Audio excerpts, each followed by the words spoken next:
अवधूत चिंतन श्री गुरुदेव दत्त गुरुदेव दत्त गुरुदेव दत्त। तर आजच्या व्हिडिओमध्ये आपण बघणार आहोत की विड्याचं पान आपण दरवेळेस कुठल्याही पूजेत वापरतो। ती महालक्ष्मीची पूजा असो, दत्तदेवांची पूजा असो, स्वामीरायांची पूजा असो किंवा कुठल्याही सणामध्ये कुठल्याही शुभ कार्यामध्ये विड्याचं पान ह्याला खूप महत्त्व आहे। आपण कुठलाही सण करतो किंवा कुठल्याही गोष्टीचा शुभारंभ करतो तेव्हा तुम्हाला सांगते मी की आपण बऱ्याचशा ज्या पूजेच्या गोष्टी असतात, जसं फुलं असतात, त्या गोष्टी, त्याबरोबर कापसाचे वस्त्र असतात, असे त्याचबरोबर आपल्या त्या कृतीमध्ये किंवा त्या वस्तूंमध्ये विड्यांच्या पानाचं फार महत्त्व आहे। कारण विड्याचे पान आणल्याशिवाय आपल्या पूजामध्ये किंवा आपल्या सणांमध्ये किंवा आपल्या शुभ कार्यामध्ये त्याचं जे आहे उपरायुक्त होत नाही आणि त्यानंतर आपण त्याशिवाय ती पूजा संपूर्ण करू शकत नाही। कारण आपल्याला विड्याचं पान हे गरजेचं आहे। ते आपल्याला पूजेसाठी मांडायला असो किंवा नैवेद्य दाखवायला असो किंवा सर्वात गोष्टी आहे। आता तुम्हाला माहिती आहे की सत्यनारायणची पूजा असते, जेव्हा सत्यनारायणची आपण पूजा करतो तेव्हा पूजा मांडतो, सर्वात पहिला प्रसाद आपण देवाला ठेवतो, तो सुद्धा तो पानावरच ठेवला जातो। तर त्यासाठी विष्णू देवाचा वास असल्यामुळे जे विड्याचं पान आहे ते खूप महत्त्वाचं आहे। तर तुम्हाला बऱ्याचशा गोष्टी माहिती असतील की आपण पूजा करतो तेव्हा फुलं हवीत, पानं हवीत, सगळ्या कापसाचे वस्त्र हवे, ते सगळ्या गोष्टी असायला हव्यात। पण विड्याचं पानच का, बाकी दुसरे पान का नाही, त्याचं महत्त्व काय आहे आणि ह्याची जी तुम्हाला म्हणजे माहिती नाही आहे त्याबद्दलची सगळी माहिती आज मी तुम्हाला देणार आहे। तर तुम्हाला माहिती आहे की बऱ्याचशा गोष्टींमध्ये जसं मी तुम्हाला सांगू शकते की बंगाली लग्न असतात बघा, त्यामध्ये काय करतात, त्या नवरी तिच्या समोर अशी 2 पानं घेते आणि ती समोर जाऊन ती म्हणजे त्या लग्नविधीमध्ये सुरुवात तिची होते। तर त्या सगळ्या गोष्टी असतात, त्यामुळे आपल्या हिंदू धर्मामध्ये विड्याच्या पानांची खूप खूप खूप महत्त्वाची एक कृती आहे। त्याचबरोबर तुम्हाला सांगते, लग्न असू दे, साखरपुडा असू दे, कुठलाही शुभ कार्य असू दे, काही असू दे, भटजीबुवांना सगळ्यात आधी आपल्याला विड्याचे पानं द्यायला लागतात। तर हे पानं जे आहे महाराष्ट्रातच नाही तर अख्ख्या आपल्या भारतामध्ये ह्याचा खूप खूप खूप म्हणजे आपण सांगू शकतो म्हणजे उपयोगही होतो आणि त्याचबरोबर त्याला तेवढं शुभही मानलं जातं। तर ह्यासाठी आता तुम्हाला ह्याचे जे खास वैशिष्ट्य आहे हे तर तुम्हाला मी सांगणारच आहे। त्याचबरोबर ह्याची एक धार्मिक कथा आहे। सगळ्यात आधी मी तुम्हाला ती कथा सांगते। तर ह्या कथामध्ये तुम्हाला मी विड्याच्या पानामागची जी धार्मिक त्यामागची जी आपण म्हणतो एक इम्पॉर्टन्स असतो किंवा एक जो भाग असतो तो मी तुम्हाला सांगणार आहे। तर सगळ्यात आधी तुम्हाला मी कथा सांगते की नक्की कथा काय आहे। तर समुद्र मंथन जेव्हा झालेलं तेव्हा तिथनं अमृत निघालेलं, तर त्यावेळेस भगवान विष्णूंनी मोहिनी रूप धारण केलं होतं आणि त्यानुसार त्यांनी अमृताचे वाटप केले होते। तर त्यात थोडे अमृत शिल्लक राहिले होते। त्यावेळी मोहिनीने उरलेले अमृत जवळच्या उभ्या असलेल्या नागराज नावाच्या हत्तीच्या खुंटाजवळ नेऊन ठेवले। तर ते जे थोडे अमृत उरले होते ते त्यांनी मोहिनींनी काय केले, ज्यांनी विष्णुदेवांनी रूप घेतले होते त्यांनी शेजारी एक नागराज नावाच्या हत्तीच्या खुंटाजवळ ते जाऊन तिथे ठेवले।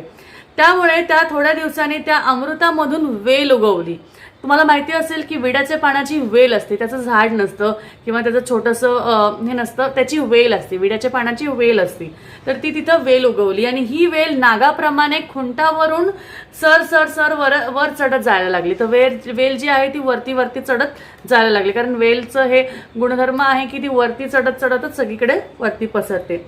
आणि त्यानुसार त्याची जी हिरवीगार पाने होती, त्या हिरवीगार आणि एवढ्या सुंदर आकाराची पानांना पाहून देवांना खूप आनंद झाला आणि त्यांनी त्या वेलीला नागवेल म्हणून संबोधित केलं। कारण त्यावेळेस त्याचं काही नाव नव्हतं, त्यामुळे त्यांनी त्याचं नागवेल म्हणून नाव दिलं।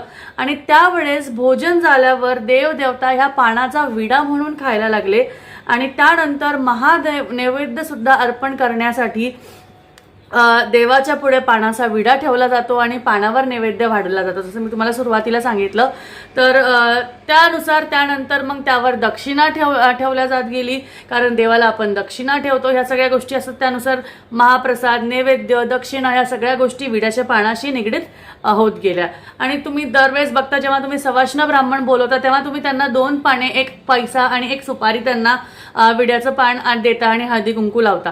तर ह्यासाठी सुद्धा ते खूप महत्त्वाचं आहे, कारण विड्याचं पान हे विष्णू स्वरूप आहे, त्यामुळे त्यांना आपण सवष्ण ब्राह्मणला लक्ष्मी ब्राह्मण म्हणूनच आपण घरी बोलवतो आणि जेवायला घालतो, त्यामुळे त्यानुसार त्यांना ते विड्याचं पान भेट दिलं जातं. आता मी तुम्हाला विड्याच्या पानाचे महत्त्व सांगते की विड्याचं पान ह्याचे काय महत्त्व आहे. ह्याचे भरपूर गुणधर्म आहे, ह्याचे महत्त्व सुद्धा खूप आहे. गुणधर्म आपण बघायला गेलो तर खूपच आहेत. जुन्या काळापासून लोक याला वापरतायत किंवा ह्याचे जे गुणधर्म आहेत त्यांना माहिती आहे, त्यानुसार ते त्याला रोजच्या खानपानमध्ये उपयोग करतायत. तर सगळ्यात पहिले ह्या विड्याच्या पानाच्या टोकास लक्ष्मीचा वास असतो, त्यामुळे जो टोक आहे त्याला, जो पुढचा जो टोक असतो त्याला लक्ष्मीचा वास असतो असं म्हणलं जातं. त्यानंतर विड्याच्या पानाच्या उजव्या बाजूस ब्रह्मदेवाचा सहवास असतो. त्यानंतर विड्याच्या पानाच्या मधोमध मध्यभागी सरस्वती देवीचा वास असतो आणि त्यानंतर डाव्या बाजूस पार्वती देवीचा वास असतो. त्याचनंतर ह्या विड्याच्या पानाच्या लहान देठामध्ये महाविष्णूचा वास असतो.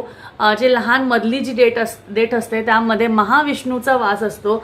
आणि त्याचनंतर विड्याच्या पानाच्या मागील बाजूस चंद्रदेवतेचा वास असतो. तर ह्यामध्ये तुम्हाला जेवढे काही त्याचे आकार विकार आहे त्याच्या सगळ्यांमध्ये तुम्हाला कळेल की कुठे कोणाचा वास आहे.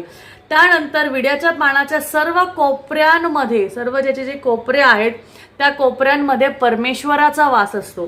त्याचनंतर विड्याच्या पानाखाली जी असते त्याला मृत्यू देवतेचा वास असतो. या कारणामुळे तांबूळ सेवन करताना बुडाचा भाग काढून मग सेवन करण्याची पद्धत आहे. तर तुम्ही बघत असाल बरेचसे जण काय करतात, पान घेतात किंवा जुने लोक काय करायचे, पान घ्यायचे आणि देठाची बाजू थोडीशी तोडून मग तो पान खायचे.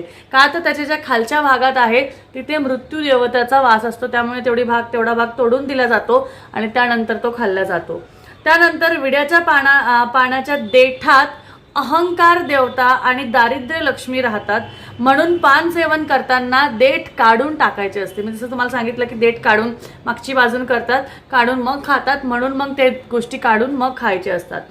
पूर्व किंवा उत्तर दिशेस पानाचे टोकं येईल असं आपल्याला नैवेद्य दाखवायचं असतो. म्हणजे पानाचा जो टोका आहे तो पूर्व दिशेला येईल किंवा उत्तर दिशेला येईल अशा हिशोबाने आपल्याला पान कोणाला देत असताना किंवा पूजेच्या समोर ठेवताना आपल्याला पूर्व किंवा उत्तर दिशेस टोक येईल असं ते ठेवायचं असतं. कोणाकडेही तांबूल दिसल्यास ते देवापुढे ठेवून नमस्कार करून मगच तो आपण उपभोगावा, कारण कधीही तांबूल हा आधी देवाला अर्पण करावं आणि मग तो आपण घ्यावा. त्यानंतर तसेच शुभ मानली जाणारी ही विड्याची पाने मंगळवारी आणि शुक्रवारी कोणालाही देऊ नये आणि कोणत्याही कारणास्तव ह्या घरातून बाहेर पडणं नाही. म्हणजे समजा तुम्ही म्हणाल की विड्याची पानं खराब झाली आहेत तर ह्याला आता टाकून देऊयात, तर मंगळवारी आणि शुक्रवारी देवीचा वास असतो, त्यामुळे आपल्याला ह्याला घराबाहेर टाकायचं नाहीये, घराबाहेर ठेवायचं नाहीये. तुम्ही हे वाळून जरी गेले तर तुम्ही ह्याला झाडामध्ये टाकू शकता, वाहत्या पाण्यात टाकू शकता, पण ह्याला फेकून देऊ नका, कचऱ्यात टाकू नका. आणि त्याचबरोबर जे आपण म्हणतो की कोणाला देऊन टाकतो तसं हे करू नका. आता तुम्ही म्हणाल मंगळवारी आणि शुक्रवारी समजा सवष्ण ब्राह्मण असले तर आपण काय करणार, तर ते त्यासाठी चालतं, कारण आपण देवासाठी त्या गोष्टी करतो आहे. पण घरातल्या बाहेर देणं म्हणजे टाकून देणं, कचऱ्यात टाकणं किंवा कोणालाही खराब झालीत म्हणजे तू वापरून घे, माझ्याकडनं वापरून नाही झालं पण तू वापर, असं करणं सुद्धा चालणार नाही. त्यानंतर हिरवीगार आणि मस्त हस्ताकार असलेली कोवळी पानं नैवेद्यास ठेवावीत आणि तांबूल म्हणून द्यावीत. कधीही बरेचशी पानं जी असतात ती काळपट म्हणून असतात, तर त्यांना ते न घेता जे मस्त हिरवीगार पानं आहे, ज्यामध्ये डाग आहे ते न घेता हिरवीगार आणि सुंदर पानं आहे, त्यामुळे तसे पानं तुम्ही नैवेद्यासाठी आणि पूजेसाठी घ्या, त्यांनी खूप छान वाटेल. आणि त्यानुसार त्यामध्ये त्या सगळ्या गोष्टींचा सहवास असतो आणि त्याचा तुम्हाला लाभ मिळतो. तर मला असं वाटतं की तुम्हाला ह्या गोष्टी अजून माहिती नव्हत्या आणि त्यानुसार मी विचार केला की विड्याचं पान का महत्त्वाचं आहे आणि विड्याच्या पानाला एवढं महत्त्व का आहे आणि विड्याचं पान हे आपल्या धार्मिक संस्कृतीमध्ये कुठून आलं हे तुम्हाला माहिती असावं, म्हणून मी तुमच्यासाठी हा व्हिडिओ घेऊन आले. नक्कीच नक्कीच तुम्हाला हा व्हिडिओ आवडला असेल तर तुम्ही नक्कीच मला सांगू शकता, तुमचे शब्द मला कमेंट बॉक्समध्ये लिहून सांगू शकता. आणि त्याचबरोबर श्री गुरुदेव दत्त असं कमेंटमध्ये लिहून तुमची काही प्रश्न असतील, काही सांगायचं असेल किंवा तुम्हाला तुमचे अनुभव माझ्याशी शेअर करायचे असतील तर मी तुम्हाला डिस्क्रिप्शन बॉक्समध्ये माझा ईमेल ID दिला आहे किंवा माझा Instagram ID दिलेला आहे, तर तिथे तुम्ही माझ्याशी त्या गोष्टी शेअर करू शकता. तुमचे अनुभव मी तुमचे शब्द आणि माझे बोल असं लोकांशी शेअर करेल. तुम्हाला जर का काही अडचण वाटत असेल, तुम्हाला जर का मन मोकळं करता येत नसेल, तुम्हाला जर का काही सांगायचं असेल तर ते तुम्ही मला सांगू शकता आणि मी ते लोकांपर्यंत पोहोचवेल. तुमचे अनुभव तुम्ही माझ्याशी शेअर करू शकता, म्हणजे मी ते सगळ्यांना सांगेल. तर नक्कीच स्वामीरायांच्या कृपेमुळे आणि दत्तगुरू महाराजांच्या कृपेमुळे आपलं सर्वांचं चांगलं हो आणि अशाच प्रकारे आपल्या सगळ्यांना सगळ्या गोष्टी माहिती हो आणि सगळ्या गोष्टी चांगल्या रीतीने पार पडो हीच मला तुमच्याशी सांगायचं होतं. आणि त्याचनुसार देवाचरणी हीच प्रार्थना की सगळ्या गोष्टी नीट होऊ दे आणि असंच आपलं परिवार छानपैकी पुढं वाढू दे. आणि कुठल्याही गोष्टीचं काही असू दे तुम्ही मला सांगू शकता आणि त्याचनुसार आपण एक परिवार म्हणून पुढे जाऊ शकतो. तर नक्कीच भेटूया अजून एक पुढच्या व्हिडिओमध्ये. तुम्हाला काय बघायला आवडेल, तुम्हाला काय जाणून घ्यायचं आहे ते तुम्ही मला नक्कीच कळवा. भेटते पुढच्या व्हिडिओमध्ये. तोपर्यंत श्री गुरुदेव दत्त, श्री गुरुदेव दत्त, श्री गुरुदेव दत्त.